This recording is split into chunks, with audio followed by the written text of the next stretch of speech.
புதுச்சேரி மாநிலத்தில் இன்று முதல் 144 தடை உத்தரவு பிறப்பிக்கப்பட்டது குறித்த கூடுதல் விவரங்களை நம்மோடு பகிர்ந்து கொள்ள நமது செய்தியாளர் ரஹ்மான் அங்கிருந்து நம்மோடு இணைந்திருக்கிறார். அவரிடம் கூடுதல் விவரங்களை கேட்கலாம். ரஹ்மான், இந்த தடை உத்தரவு பிறப்பிக்கப்பட்டதற்கு என்ன காரணம்? அதாவது புதுச்சேரியில் சட்டமன்ற தேர்தல் நடைபெற இருக்கின்றது. இதனால் தேர்தல் நடத்தை விதிமுறைகள் அமலில் இருக்கின்றன.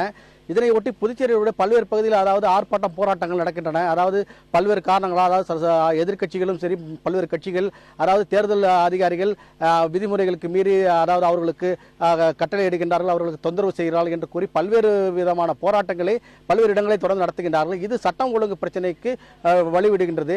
இதனால் இதை சட்டம் ஒழுங்கு பிரச்சனையாக போலீஸ் தரப்பில் பார்க்காமல் இது தேர்தல் துறையும் இதை கையில் எடுக்கின்றது. ஆகவே இதில் எந்த விதமான வழக்குகள் போடுவது என்பது தொடர்பாக காவல்துறைக்கும் தேர்தல் துறைக்குமே சில நேரங்களிலே ஐயப்பாடு எழுகின்றது. சில நேரத்தில் எந்த மாதிரியான நடவடிக்கை எடுக்கப்பட வேண்டும் என்பது அவர்களுக்கு குழப்பமான சூழ்நிலை ஏற்படுகின்றது. ஆகவே இதற்கு முடிவு கட்டும் விதமாக அதாவது இரவு 11 மணிக்கு மேல் ஒன்று அல்லது ஒன்றுக்கு மேற்பட்ட நபர்கள் கூடக்கூடாது என்று மாவட்ட ஆட்சியர் 144 தடை உத்தரவை இன்று பிறப்பித்திருக்கின்றார்.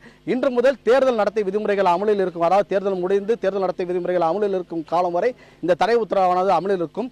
இந்த தடை உத்தரவை மீறினால் பொது அமைதிக்கு குந்தகம் விளைத்ததாக இந்திய தண்டனை சட்டத்திற்கு கீழ் அவர்கள் கடுமையான தண்டிக்கப்படுவார்கள் என்றும் அவர் அறிவித்திருக்கிறார்.